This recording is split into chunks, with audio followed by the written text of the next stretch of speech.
Iyi ni Das Connect TV, njye amazina yanjye ni Eric Suzike nk'uko bisanzwe. Nizere ko mukomeje kugubwa neza aho muherereye hose. Uyu munsi rero ni tariki ya 29 z'ukwezi kwa 12 umwaka wa 2023. Nk'uko mu byumva rero turabura iminsi ibiri gusa kugira ngo twinjire mu mwaka wa 2024. Das Connect TV rero ikomeje kubifuriza iminsi mikuru myiza ndetse tukanabifuriza umwaka mushya muhire w'ibihumbi 2024. Reka rero tubasuhuze aho muherereye hose, abari muri Amerika, Asia, muri Europe se hano duherereye ndetse n'iwacu muri Afrika. Twizere ko mukomeje kugubwa neza ndetse Imana ikomeje kubarinda muri ibi bihe by'iminsi mikuru.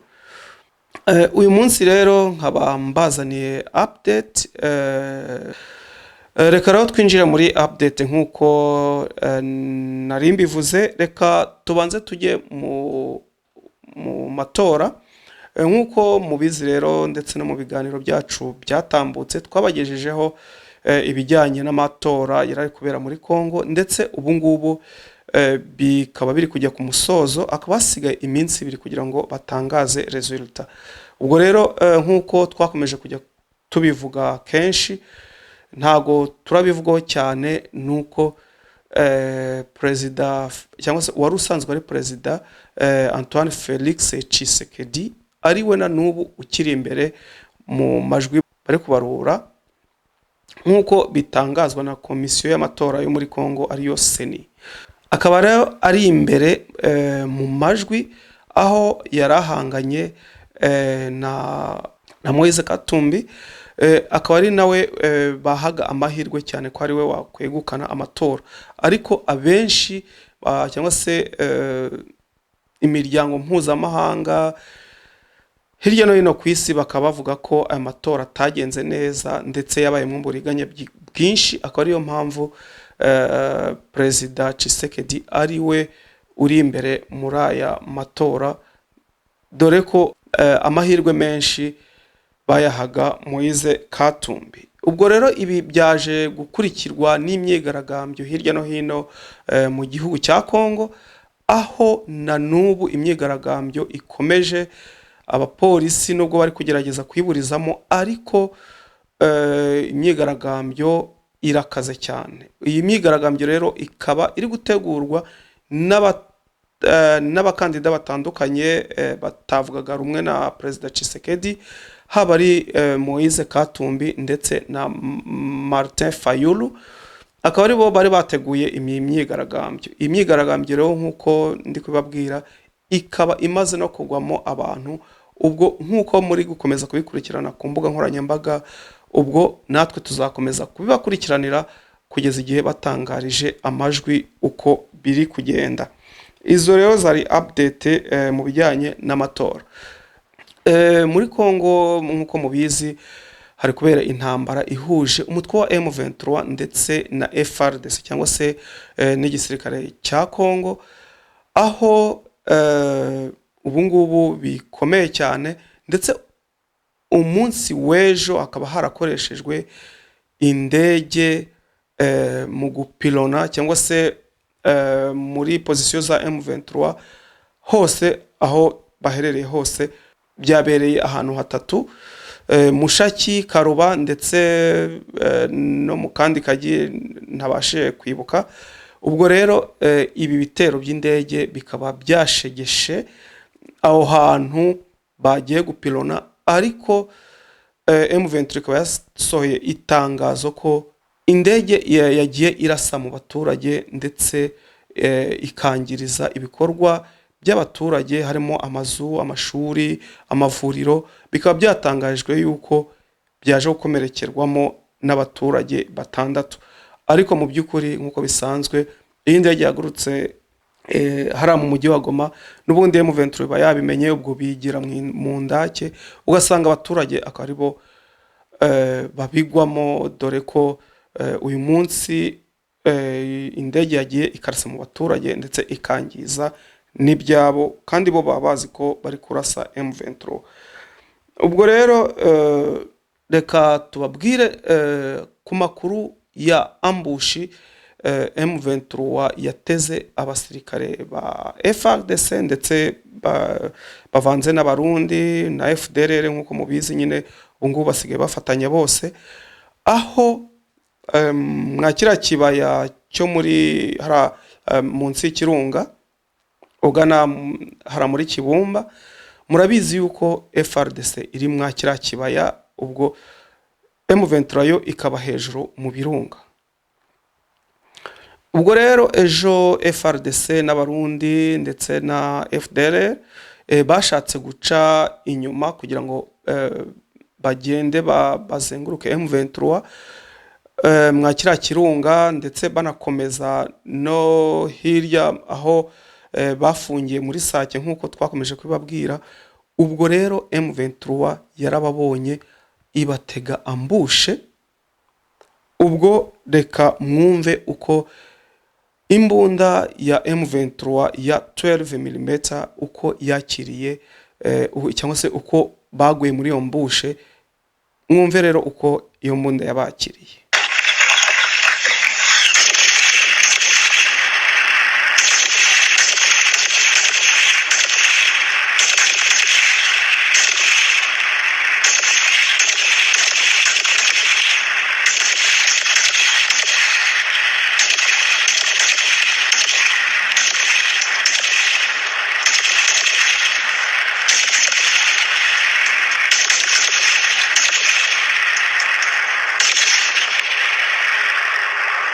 Nyuma rero yo kumva uko iyo ambushe yabaye, mwabyumvise ko babakiriye, haje gutangazwa ko hapfuyemo abarenga 75. Ubwo ndavuga abarundi, FARDC na FDLR. Ubwo abasigaye barirutse, ndetse n'inkomere nyinshi haboneka n'abafashwe matekwa. Ubwo nukuvuga harimo n'abarundi benshi. Ubwo M23 iracyakomeza kuvuga yuko cyangwa se guhamya ko nanone ingabo z'abarundi zikomeje kugwa mu bitero bya M23, nubwo leta y'u Burundi na nubu igihakana.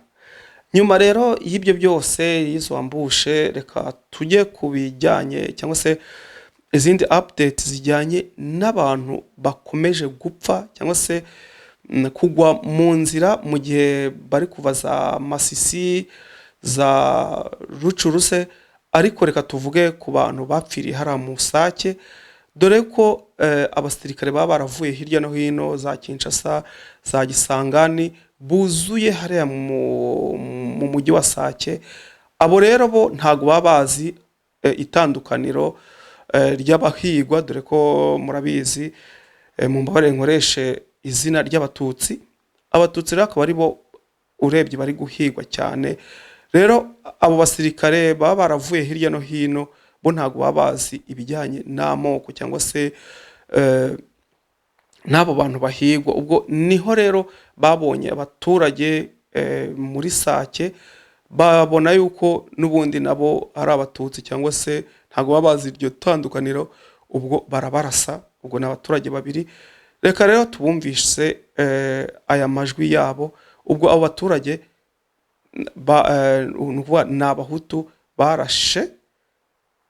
Ubwo ni ingabo za FARDC zabarashe, dore ko icyo gihe batari bari kumwe na FDLR, kubera ko FDLR niyo akenshi niyo ibayobora muri ibyo bikorwa by'ubugizi bwa nabi. Mwumve rero aya majwi y'abaturage. Abantu bacu bose bamaze gushirira Isake ni benshi. Turambiwe ubugizi bwa nabi bukorerwa Isake bitewe n'abari abahunde. Turaburambiwe mbese turaburambiwe.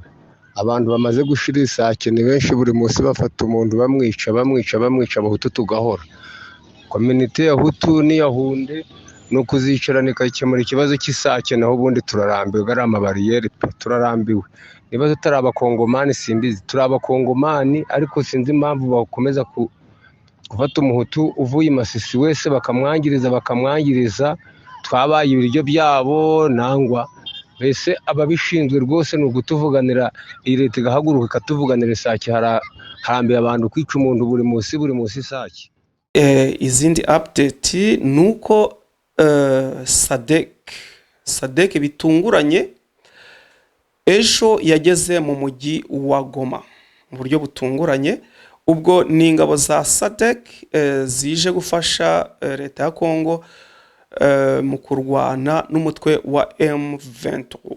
Mu bisanzwe rero nibo baje ubwo baje gusimbura EAC niyo yari hari, kuko EAC yo yari iri hariya mu buryo bwo guhagarara hagati kugira ngo bayobore ibiganiro hagati y'umutwe wa M23 na leta ya Kongo. Ariko nkuko mwabibonye leta ya Kongo yarabirukanye ko ntacyo bashoboye, kuko yo yashakaga ko barwana na M23 bakabatsinsura bakabirukana. Ariko nyamara ntago ariyo mission ya EAC cyangwa se aircraft cyangwa EAC Region Force, ntago ariyo yari yabazanye, ntago bari bazanywe no kurwana, ahubwo bari baje no guhagarika umuvuduko wa M23 kuko babonaga ibintu byagira udubi ndetse basatiriye n'umujyi wa Goma. Ubwo ro baraje barabahagarika, bahagarara hagati. Ariko nyuma yaho leta ya Kongo yaje kwanga imishyikirano cyangwa se yaje kwanga ibiganiro, kuko yo yashakaga ko EAC Region Force barwana na M23. Ariko siko byagenze, haje kugeraho rero leta ya Kongo irabirukana. Ubwo rero nyuma yuko baviriye muri Kongo, ubwo SADC nayo yaje. Ariko mu by'ukuri leta ya Kongo nayo ikaba itangaza ko yaje kurwanya uriya mutwe wa M23, ibyo EAC itakoze. Nibyo rero tugiye kwitega, tugiye kureba niba koko baje kurwana na M23, ndetse tuzareba niba uko bizagenda. Nubwo M23 yo ivuga ko uko byagenda kose mu 2012 atari 2023 cyangwa se na 4. Ubwo rero ngo kera sibuno, ubwo ni M23 ibivuga, iyo ihamya ko izakomeza umutsi ndetse ko nta na santimetero n'imwe bazabakuraho. Ariko nanone SADC tuzi yuko ibihugu ibyinshi byagiye byanga kuza. Ubwo aba South Africa nibo bahageze, sinzi rero niba ari n'ibindi bihugu byo muri SADC bizohereza, dore ko ibyinshi byamaze kuvamo bitewe na Tshisekedi. Ndetse Tshisekedi yagiye hirya no hino mu mahanga hose, ariko bakamwima amatwi bitewe n'amagambo ye, ndetse atuka n'abandi ba president, atuka. Murabizi ko muri iyi minsi ishize yatutse na William Ruto, president w'igihugu cya Kenya, amutuka ko umutwe wa Alliance Fleuve Congo uyobowe na Corneille Nangaa wari umuyobozi w'amatora muri Congo, yashingiye umutwe hariya muri Kenya nyine. Ubwo rero ibyo byose ibihugu byinshi byagiye binenga Perezida Tshisekedi uko yagiye abyitwaramo, ndetse atuka abandi ba president. Reka twumve uyu aba ba SADC baje, uko umwe mu basesenguzi abavugaho, ndetse akaba ari nabo badusoreza iyi video. Ejo abo twarimo kuganira nababwiye ko iyi ntambara ashobora kuba ariyo yoroshe kurusha yari hari ubungubu, kubera ko abakongomani ubungubu bamaze gucikamo ibice byinshi. Hari abakongomani benshi bumva ko uriya mugabo yavaho kubera ko yibiza amatora. Ikindi abakongomani benshi FARDC yacitse intege kubera ko yarwanye intambara. Icya kabiri, ibikoresho FARDC yagemuriye M23 ibyonyine birahagije, ni ibikoresho byiza byatuma barwana neza urugamba. Ikindi, buriya SADC ntabwo ari ubwa mbere je hariya, ntabwo ari ubwa mbere rwose. Kandi urebye amateka y'abira bihugu bije hariya, Malawi, wambwira ahantu Malawi yarwanye, experience Malawi ifite ku ntambara pe, ibyo ndabizi rwose. South Africa, mwibuka ko ikibazo cyari Mozambique ubushize bakigiyeho impaka, bagerageza ngo barebe uburyo batabara Mozambique birabananira.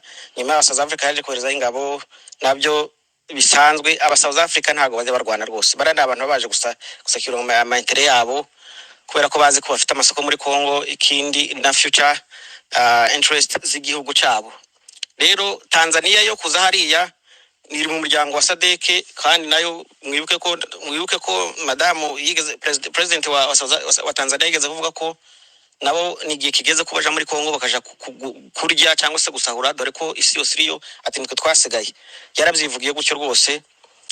Urumva rero kuja hariya ntibagiye kurwana, bagiye kwereka Kongo ko ari inshuti zabo, kugira ngo nejo bundi Kongo izazehori ibahereza ibyo bifuza, kubera ko bitwa ko ngo babatabaye kwa ari inshuti zabo zabanye nabo muntuzi. Ariko n'ubundi ngabo zabo zari hariya, kandi ntabwo bagiye kurwana pe. Abatanzania ntabwo bagiye kurwana, abatanzania bagiye hara mu nyungu zabo. Rero icyo tubona ni uyu munsi tugiye kubona Kongo igiye gukomeza nyine isahurwa, imitego ya Kongo isahurwa n'ibindi bihugu byinshi, cyane cyane South Africa niyo ifite amasoko menshi. Rero ni ibyo nyine bimwe nyine abakongomani barambiwe, igihugu uhora gisahurwa n'ibindi bihugu gutyo, uruhenda abana nyine ibintu bimeze nk'ibyo guhenda umwana mutoya, umwana w'uruhinja ngo baje kumurwanira. Nta kintu na kimwe kigiye guhinduka. Ikindi buri intambara yari ikomeye kandi yatsinzwemo, FARDC yatsinzwemo, ni intambara yari irimo y'intera hamwe n'u Burundi, na FARDC ikifite morale, bavuga ngo babazana ibikoresho, baguze ibikoresho hirya no hino, bavuga ko babazamura imishahara iriya za wagena zirimo. Iyi niyo ntambara, intambara yatsinzwe bayifatana amateritwari yose, niyo ntambara ikomeye. Iyi ngiyi rero tugiye kubona ibyango za SADC zigiye kwifasha gusa mu buryo muri logistique, mu buryo bwa commandement, ngo murabigenza gutya, mu buryo kurasisha bira bisasu, ariko kuja kuri front line ibyo mu byibagirwe rwose, mu byibagirwe. Igihugu gikomeye muri SADC ni Zimbabwe murabizi ntabwo ushobora kuza muri ntambara kubera ibibazo by'ubukungu n'ibibazo bindi yifitiye, nta nubwo ifite n'amasoko muri Kongo Zimbabwe ngo rwose. Ikindi gihugu ni Angola buriya rero mu bavandimwe, Angola yarwanya intambara nyinshi, yagize intambara y'abasivile civil war itwara imyaka n'imyaka. Nge natembere muri bya Southern Africa igihe kirekire. Kiriya gihugu carakubititse kugira ngo ushora abaturage babo mu ntambara bongere babone imirambo n'ukuntu ndakubwiye muri famille y'umunyangora ifite casualty. Jewe nabaye hariya birapce byose ndabizi, ifite casualty. Bifite umuntu byibuze babiri mu nzu, umwana ni casualty cyangwa se ni casualty cyangwa yine ni casualty, kubera intambara bamazemo imyaka myinshi, intambara Savimbi n'ubutegetsi bwa Santos. Rero kugira ngo uyu munsi Angola iyongeshe abasirikare babo, kandi zikira gisirikare cya M23 irakizi neza bara n'abasirikare, nico gihugu cyo nyine gifite gisirikare nemera muri Southern Africa, kugira ngo bongere bashira abana babo hariya nubwo bafite inyungu. Ndakubwiza ukuri biragoye, cyakoze buje kugenda kubafasha mu buryo nk'ubwo nyine bwo muri logistique n'ibindi nk'ibyo, ariko ndakubwiza ukuri Angola ntiyakongera gukora iyo mistake ngo burize imirambo 100 200 mu gihugu cyabo, kuko barakubititse bari abantu barakubititse rwose. JB no kurundi ruhande bari bakitwa ko ari abahuza, yes, bari bakitwa ko ari abahuza, kandi uriya mugabo bizibuze ni umusirikare, uriya Joao Lourenco ni umusirikare. Ikindi cya kabiri ni umuntu uzi intambara icyarico. Cya gatatu afite maneko byibuze ni ufite intelligence zifatika muri karere, ku buryo kwishora muri ntambara rwose arabizi ko ari nko kwiyahura.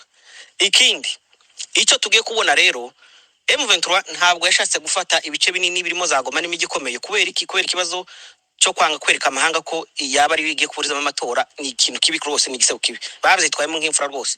Ikindi cya gatatu, tugiye kubona ko M23 yaguka mu buryo bushoboka bwose, ikorera ikrutema nyinshi, kubera nanone izaba ifite akarere ishobora kubonamo n'inkunga nyinshi bitewe n'ibice bimwe zaba yafashe imijyi minini n'ibiki byose. Ikindi cya gatatu, tugiye kubona aho Kongo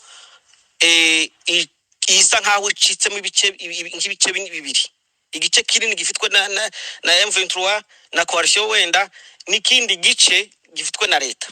Bari abantu muri South Africa wizo ntacyo babwire gose kungukira mu ntambara igiye kuba ndende, igiye gufata imyaka miremire. Ikintu bazaja gukora nka nyuma y'imyaka ingahe, bazoja mu bintu by'imishikirano, ya mishikirano nayo nyine yakuriye. Ariko ikingezi nuko M23 aho izaba yashizeho ubuyobozi, izaba yashizeho inzego zose zishoboka zibanze n'ibindi byose, nivyo nje ndimo kubona.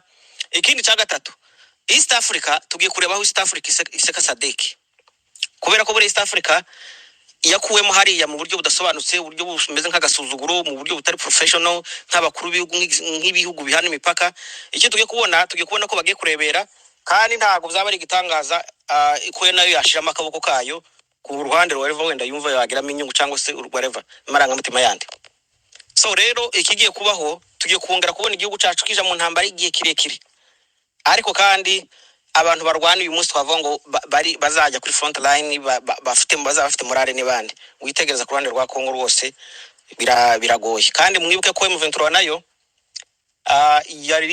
yariri ahantu mu dusenta duto muri za territoire zitafite imijyi minini rero utekereza no abana bakavukira bahariya bazaba barimo kurwana bavuga ngo tugiye turwane tuje kwitara ahantu hari itara ndetse ni gisirikare kiri professional ni isi yose iracemera n'ibiki byose so rero nta kintu Sadek rwose igiye guhindura ku buryo mwavuga ngo wenda ngo ni ikintu cy'igitangaza igiye gukora hariya kubera ko n'intambara ya mbere ntabwo bayirwanye ibyo byose murabizi na Museveni yarabyivugiye ko ari wabigizemo uruhare kugira ngo baganire rero nta hantu twavuga ngo Sadek yarwanye na M23 ku buryo bavuga ngo niyo yayirukanye yarayitsinze ntibishoboka iki tugiye kubona rero tugiye kubona noneho nibwo tugiye kubona kwavansa ku mpande zombi abazaba bapushinga abandi tugiye kubona ko bagena nta break kabisa niba ari kwirukana mu territoire za shuruzangira ngo nandi niba ari M23 gukubita gafata za Gome kambukaje zabo kavuga iti shaho ubutegetsi bwayo no ubutegetsi bwa civil niko byose aho yafasha hose